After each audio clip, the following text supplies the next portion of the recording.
माली परेशानी, पहली बात तो ये कि इतनी बड़ी परेशानी नहीं जिसको सवार किया जाए। आयत पढ़ूंगा कुरान पाक की और मेरा ख्याल है कि बहुत सारी परेशानियां तो कुरान मजीद के लफ्ज़ों से दूर हो जाएंगी। सूरह हूद है, उसकी आयत नंबर 6 है, 12वें सिपारे की पहली आयत है।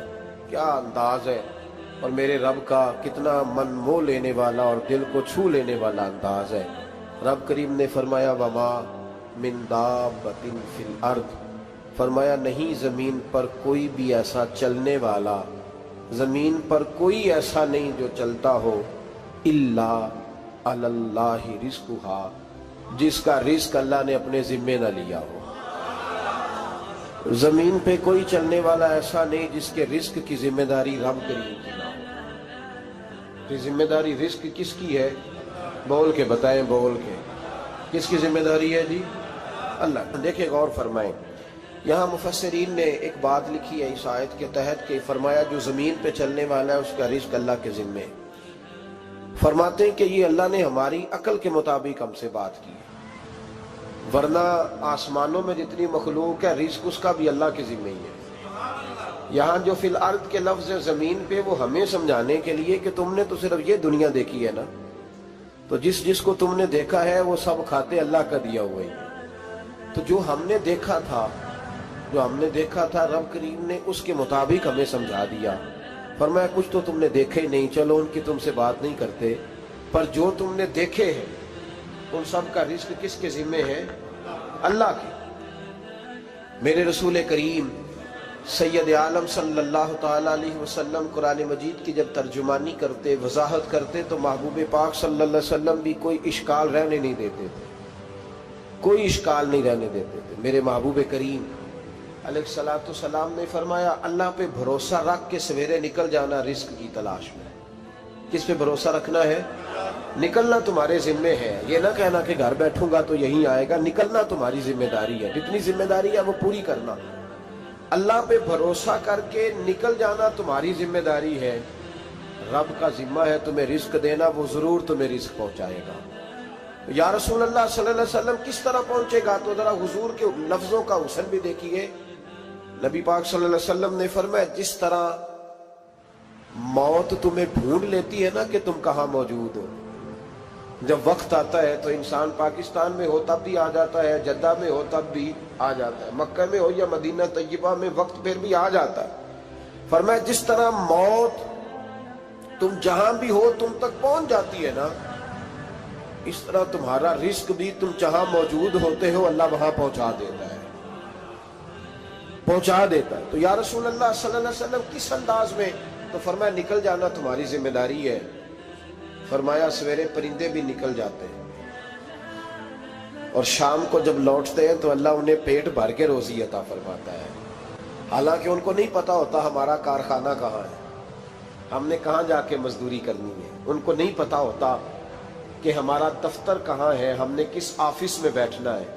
उनको नहीं पता होता कि हमने कहाँ जाके माल खरीदना है और कहाँ से हमने फिर उसको दोबारा बेचना है। उन्हें खबर नहीं होती, अल्लाह पे भरोसा करके निकल जाते हैं। निकलना तो तेरे जिम्मे है कि नहीं? फरमाया वो तू ड्यूटी कर, शाम को अल्लाह जो रब परिंदों को रोजी देता है वो तुझे भी अता फरमाएगा। मैं कहता हूँ सोच कितनी कमजोर है उस आदमी की जो कहता है कैसे मिलेगा। कितनी कमजोर सोच है। जो रब बैल को रोजी देता है, बकरी को रोजी देता है, इस जमीन इस धरती पे अगर बसने वाला ऊंट भूखा नहीं सोता, चले ये तो पालतू जानवर होते हैं, इस धरती पर बसने वाली अगर बिल्ली और कुत्ता रोटी खा के सोते हैं तो तू तो अशरफुल मखलूकात है। तूने अपने ज़हन में क्या टेंशन पाल लिया है कि नहीं आएगा तो मर जाऊंगा, क्या बनेगा, किस तरह होगा? तू क्यों इतना परेशान हो गया? भाई माली परेशानी सबसे ज्यादा उस बंदे ने ओढ़ ली है जिसकी तवक्कुल की बात कमजोर हो गई है।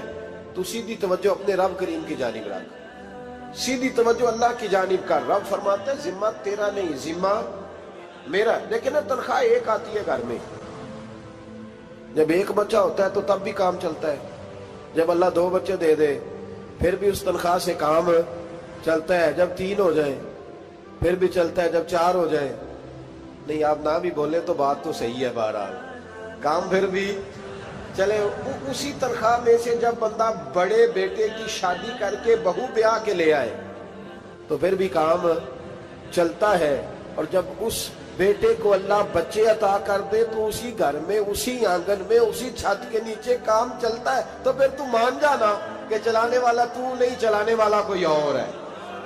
پھر تو مان جا کے چلانے والا کوئی تو اس وقت جب تنخواہ تیری لگی تھی تو کہتا تھا ابا ابھی میری شادی نہ کر، میں بیوی کو کیسے کھلاؤں گا؟ تو وہی شخص ہے جس کی چھت کے نیچے پھر 1.5 درجن پوتے بھی پل رہے اور گزارا ان کا بھی ہو رہا ہے۔ تو رزق کا ذمہ کس کا ہے؟ اللہ کا ذمہ۔ اب ہمیں پتہ ہے پہلی بات تو پریشانی اس لیے اتار دینی چاہیے کہ ذمہ ہمارا ہے ہی نہیں۔ اب دوسری بات یہ کہ ذمہ داری کس کی ہے؟ اللہ حکیم بھی ہے اور علیم بھی ہے، حکیم بھی ہے اور جانتا بھی ہے، اور اسے پتا بھی ہے کہ دینا کس طرح ہے۔ اب ہم پتہ کیا کہتے ہیں؟ کہتے ہیں وہ جو بندہ پجاروں میں بیٹھا ہے وہاں اسے نہیں بیٹھنا چاہیے تھا، اور میرا حق تھا۔ تجھے زیادہ پتا ہے کہ اللہ کو؟ بول کے بتانا کس کو پتا زیادہ ہے؟ کیوں جی؟ تو آپ اصل ٹینشن پتہ کب لگتی ہے؟ جب بندے کہتے ہیں نہیں وہ پجاروں میری تھی، میرا حق تھا۔ وہ جب گزرتی ہے نا پاس سے مہران کے تو مہران والا ٹینشن بڑی لیتا ہے، حالانکہ اللہ کو زیادہ پتا ہے کہ وہ حق۔ ایک بات اپنے ذہن میں یاد رکھ لیں، رٹ لیں کہ جو میرے لیے بہتر تھا میرے رب نے مجھے دے دیا، اور بات ختم ہو گئی۔ بس وصل اچھا ہے نہ فراق اچھا ہے، یار جس حال میں رکھے وہی حال اچھا ہے۔ بس جو میرے حق میں بہتر تھا میرے رب نے مجھے، مسئلہ یہ ہے کہ تو اس پہ راضی ہونے کو تیار نہیں۔ حضرت علی کرم اللہ تعالیٰ وجہ الکریم نے میرے نبی پاک کی ایک حدیث بیان کی ہے، اور جناب علی جب یہ حدیث بیان کیا کرتے تھے تو حضرت مجاہد فرماتے ہیں یوں لگتا تھا کہ جیسے حضرت علی ہمیں ہر پریشانی سے نکال رہے ہیں۔ مولا علی شیر خدا رضی اللہ تعالیٰ عنہ فرماتے ہیں کہ مجھے میرے نبی پاک صلی اللہ علیہ وسلم نے ایک طریقہ دیا تھا ٹینشن فری ہونے کا۔ آپ فرماتے ہیں مجھے تو بڑا راس آیا ہے، تم بھی اگر کر لو گے تو تمہیں بھی فائدہ دے گا۔ کہا وہ کیا؟ حضرت علی کہنے لگے محبوب علیہ السلام نے فرمایا تھا لوگوں تم اللہ کے دیوں میں تھوڑے رزق پہ راضی ہو جاؤ، وہ تمہاری تھوڑی عبادت سے تم سے راضی ہو جایا کرو گا۔ بس تم 2 نفل بھی پڑھو گے تو اللہ راضی ہو جائے گا، تم 1 رکوع بھی سویرے اٹھ کے پڑھو گے تو وہ راضی ہو جائے گا، وہ تمہارے 313 درود شریف سے راضی ہو جائے گا، تم اس کے دیوں میں تھوڑے رزق سے راضی ہو جاؤ۔ ٹینشن اس لیے ہوتی ہے کہ ہم راضی نہیں جو اس نے ہمیں دیا ہے۔ وہ حل میں مزید کی جو دوڑ ہے نا، حل میں مزید کی، بے قدرہ کچھ قدر نہ جاتی، کیتی خوب تسلی ہو، دنیا دار پجاری زردے، کتیاں دے گل ٹلی ہو، بک بک روشن اکھیاں تکیو ویک حویلی کلی ہو، تے کوچ نصیر اساں جد کیتی پہ جانی تھر تھلی ہو۔ تو یاد رکھیں یہ جو ہے نا مصیبت کے مال آ کیوں نہیں رہا، وہ سامنے والا پلاٹ میرے گھر کے سامنے ہے گھر کے سامنے، پر رجسٹری میرے نام کیوں نہیں؟ یہ مصیبت سانس نہیں لینے دیتی۔ موٹر سائیکل کھڑی کرتا ہے نا جب آ کے دکان سے روٹی کھانے آتا ہے، دفتر سے گھر آتا ہے، کاروبار سے آتا ہے، تو جہاں موٹر سائیکل کھڑی کرتا ہے وہ ٹینشن بڑی ہے کہ کبھی میری ہو جائے نا یہ والی جگہ، تو میں یہاں بھی بورڈ لگاؤں اپنے نام۔ اس نے مالی پریشانی پیدا کی۔ تو جس حال میں ہے، کیونکہ تو نے اپنا یہ حال خود نہیں بنایا، جس نے بنایا ہے وہ بڑا بہتر جانتا تھا کہ تو اسی حال میں اسے اچھا لگتا ہے۔ تو اسے اسی حال میں، ایک بزرگ تھے تو ان کی طبیعت بڑی علیل ہو گئی، بیمار ہو گئے، تو اللہ نے آزمائش دی تو کیڑے پڑ گئے وجود میں۔ ایک کیڑا یہاں سے کھا رہا تھا، اللہ والے بڑے راضی رہتے ہیں اس کی رضا پہ، تو کیڑا یہاں کھا رہا تھا تو نیچے گر گیا، تو بابا جی نے اٹھا کے پھر وہاں رکھ لیا۔ کہنے لگے جب اس نے تیری ڈیوٹی مجھے کھانے کی لگائی ہے تو میں اس بات پہ راضی ہوں، تو نیچے کیوں گرتا ہے؟ بٹ ٹھیک ہے کھا، جب اس نے تجھے ڈیوٹی جو تیری لگائی۔ سالبہ بن عبد الرحمن ایک صحابی تھے، سالبہ غالباً نبی پاک صلی اللہ علیہ وسلم کی خدمت میں آئے، کہنے لگے یا رسول اللہ صلی اللہ علیہ وسلم غربت بڑی ہے، میرے لیے دعا کریں اللہ زیادہ مال دے۔ تو محبوب صلی اللہ علیہ وسلم نے فرمایا تو جس حال میں اچھا ہے وہ تیرے لیے بہتر ہے، اس میں تو ہے وہی حال تیرے لیے۔ مشکل ہے نا یہ جواب سننا۔ کہتے پیر صاحب فلان جگہ سے تویز آیا، وہاں تو وارے نے آرے ہو گئے، تو آپ کے ہاں؟ تو میں کہتا ہوں یہ تویز دینے والا اگر تویز دے کے امیر بناتا ہے تو پہلے خود کیوں نہیں بنتا؟ یہ خود تو 150 کا تویز بیچ رہا ہے، اپنی بیچارے کی حالت یہ ہے۔ اگر اتنا ہی تویز اس کا چلتا ہوتا تو پہلے 5 ٹیوب پجارو اس کے دروازے پہ کھڑی ہو۔ عجیب چکر ہے اور عجیب جگہ لوگ الجھ گئے، سمجھتے ہی نہیں بات کو۔ یا رسول اللہ صلی اللہ علیہ وسلم دعا کر دے تو محبوب نے کیا فرمایا؟ فرمایا تو جس حال میں ہے نا وہ حال تیرے لیے بہتر ہے، اسی میں رہ۔ کہ نہیں حضور دعا کرے۔ فرمایا سال بعد تو باز آ جا۔ حضور دعا کرے۔ فرمایا تو باز آ جا۔ 2-3 دفعہ کا ضد کی، محبوب نے فرمایا جا پھر اللہ تجھے زیادہ پیسے دے گا۔ چند بکریاں خریدی، اتنی برکت ہوئی کہ بکریوں کے ریوڑ بن گئے۔ پھر کچھ بکریاں بیچ کے گائے خرید لی، ان کے بھی ریوڑ ہو گئے۔ پھر کچھ اونٹ اونٹنیاں لے لی، ریوڑ ہی ریوڑ۔ پہلے 5 وقت مسجد میں آتے تھے، اب فجر اور عشاء رہ گئی۔ پھر مال زیادہ ہوا تو مدینے شہر میں کوئی جگہ ہی نہیں، مدینے سے باہر حویلی خریدی، پھر جمعہ ہی رہ گیا۔ جمعے کے جمعے آتے، زکوٰۃ کا حکم آیا۔ میرے نبی کریم علیہ السلام نے حضرت ابو ہریرہ کو بھیجا، فرمایا جا اسے کہہ تیری زکوٰۃ بنتی ہے 2.5%۔ 10 کروڑ روپیہ ہو تو کتنی زکوٰۃ بنتی؟ بھئی 1 کروڑ کی 2.5 لاکھ ہوئی نا، تو 10 کروڑ کی کتنی ہوئی؟ تو بڑی مصیبت ہے جب بینک سے میسج آتا ہے نا کہ 25 لاکھ نکل گیا تیرے اکاؤنٹ سے، بہت بڑی مصیبت، بڑی ٹینشن ہوتی ہے۔ ایک صاحب میرے پاس آئے، ان کی زمین اچانک مہنگی ہو گئی، اچانک پہلے کچھ 15-16 لاکھ کی ایکڑ زمین تھی، پھر وہ کروڑ کی ہو گئی۔ تو میرے پاس آئے، کہنے لگے وہ 10 کروڑ روپے بنتے ہیں تو زکوٰۃ، تو میں نے کہا آپ نے کیا کیا؟ زری زمین پہ عشر آتا ہے، اس پہ زکوٰۃ نہیں آتی، تو آپ نے کیا کیا؟ کہنے لگے وہ کچھ سوسائٹی کے رول کے مطابق میں نے فائلیں وغیرہ لے لی ہیں، اب میں نا کبھی موقع آئے گا تو ان کو بیچوں گا۔ تو میں نے کہا اب تو آپ کا یہ مال ہو گیا بزنس کا، تو اب تو اس پہ زکوٰۃ آئے گی۔ 10 کروڑ پہ جب 25 لاکھ سنا تو کہنے لگے فوراً دینی پڑتی ہے کہ تھوڑی تھوڑی سے بھی کام چل جاتا ہے؟ تو میں ان کا چہرہ دیکھنے لگا، میں نے کہا نہیں وہ تو آپ کو پتہ ہے، ویسے حضرت عمر فرمایا کرتے تھے بانٹ کے نہ دو، کوشش کرو کسی ایک کو دو، چلو کسی کا تو کچھ بن جائے، تو ایک کو ہی دینی چاہیے۔ کہنے لگے تو مطلب یہ ایسا ہی حکم ہے؟ میں نے کہا آپ کسی اور سے تحقیق کر لیں۔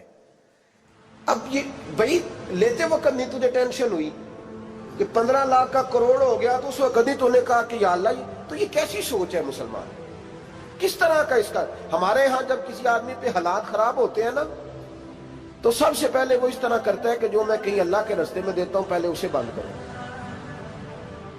جس رستے تجھے آ رہا تھا پہلے تو نے وہ رستہ بلاک کیا۔ حضرت اسماء بنت ابی بکر صدیق کہتی ہیں میں حضور کو مسجد کے لیے، ادارے کے لیے، صحابہ صفہ کے لیے کچھ دے رہی تھی تو میں نے گننا شروع کیا تو حضور مسکرانے لگے۔ حضور مسکراتے کیوں ہیں؟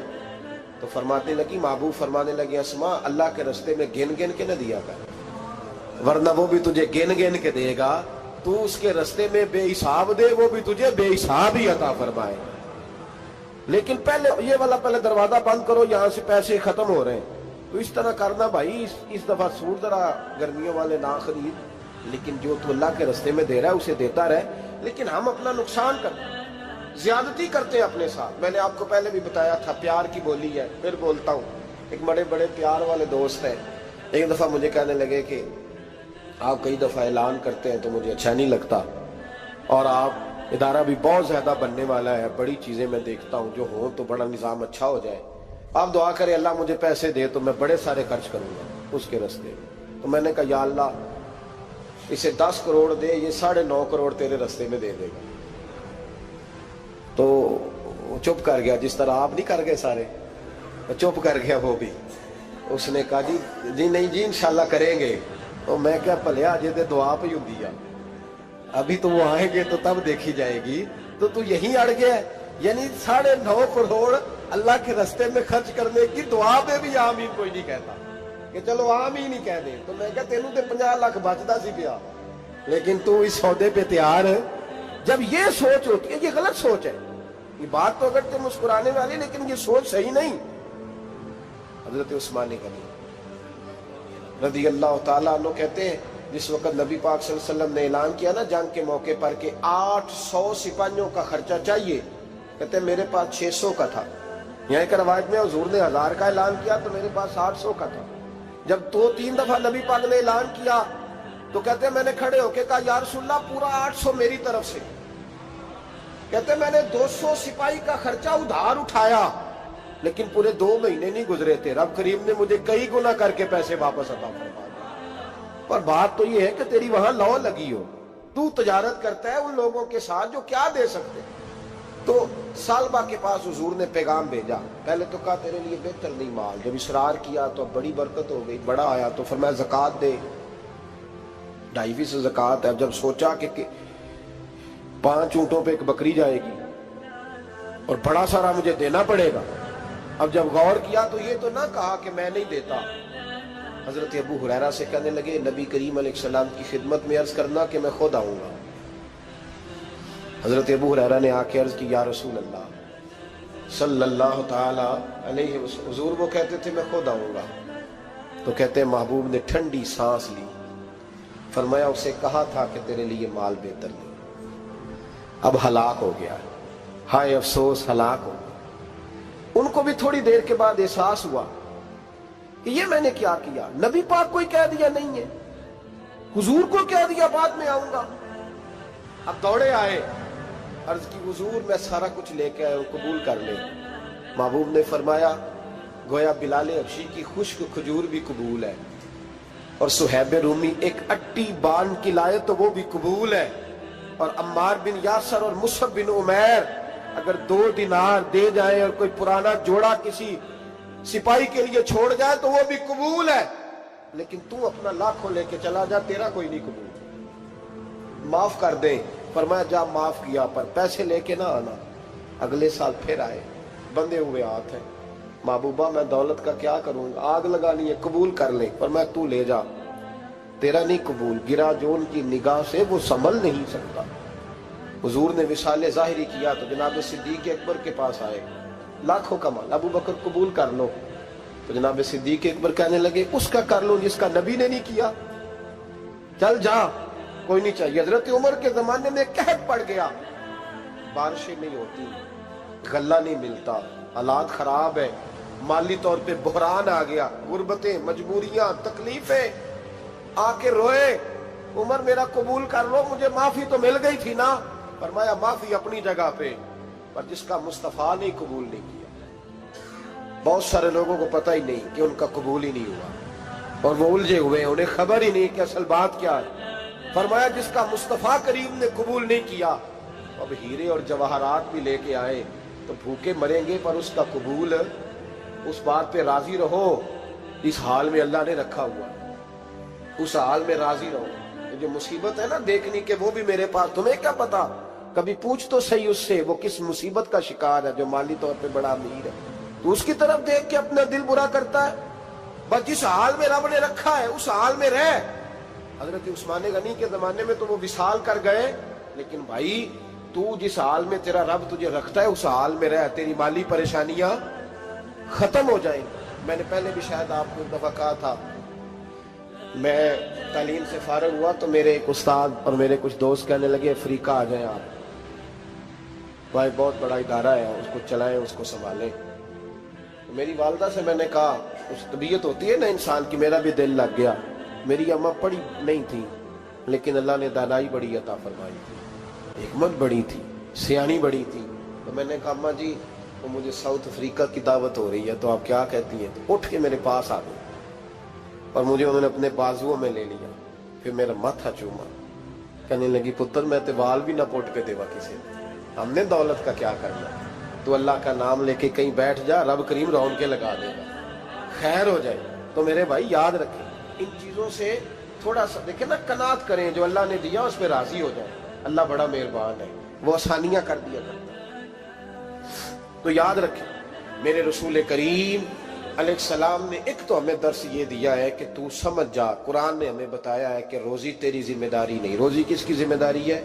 अल्लाह की। और दूसरी बात ये कि जो अल्लाह ने तुम्हें दिया है उस पर तू राजी हो जा, तेरी माली परेशानियां खत्म हो जाए। और फिर हुजूर सल्लल्लाहु अलैहि वसल्लम ने फरमाया मजहबी तौर पर जब देखो तो आगे देखो, और दुनियावी तौर पर जब देखो तो पीछे देखो, परेशानी खत्म होगी। मजहबी तौर पर जब देखो, जो 5 नमाजें पढ़ता है वो तहज्जुद पढ़ने वाले को देखे, और जो तहज्जुद पढ़ता है वो इशराक चाश्त पढ़ने वाले को देखे, और जो बंदा इशराक और चाश्त पढ़ता है फिर उसको देखे जो सारा दिन मुस्तफा पे दरूद पढ़ता है। ऊपर ऊपर देखे कि मैंने और नेक होना है और नेक, और जब माली मामला है तो फिर नीचे देख। अगर तू बैठा ना पजारों पे तो फिर टूडी वाले पे नजर कर, उसका क्या हाल है। और अगर तू वहां बैठा है तो देख मेहरान वाला भी तो गाड़ी चला ही रहा है ना। और अगर तू वहां है तो मोटरसाइकिल वाला देख, और तू वहां है तो फिर साइकिल वाले पे नजर, और अगर तू साइकिल वाला है तो पैदल वाले को देख, अगर तू किराए के मकान में रहता है तो फिर झोंपड़ी वाले को देख, और अगर तू झोंपड़ी में रहता है तो फिर भी परेशान ना होना। कुछ ऐसे भी हैं जिन्हें झोंपड़ी भी नसीब नहीं, जो सड़क पर लेटे हुए। और अगर तू तंदुरुस्त है ना तो कभी जाके अस्पताल में देख हाल क्या है, लोग किस हाल में।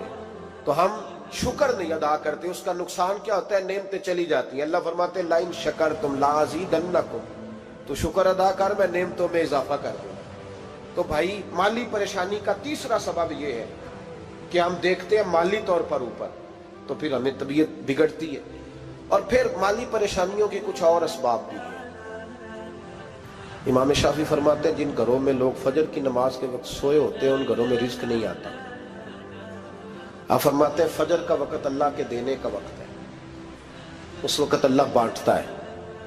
हुजूर सल्लल्लाहु अलैहि वसल्लम का फरमान है ना हदीस में कि तहज्जुद के वक्त अल्लाह पहले आसमान पे नुज़ूल जलाल फरमाता है जो उसकी शान के लायक है तहज्जुद के वक्त, और वो कहता है मांगो मैं तुम्हें अता करूंगा। लेने की बारी आए तो बंदा समेट समाट के अंदर घुस जाए।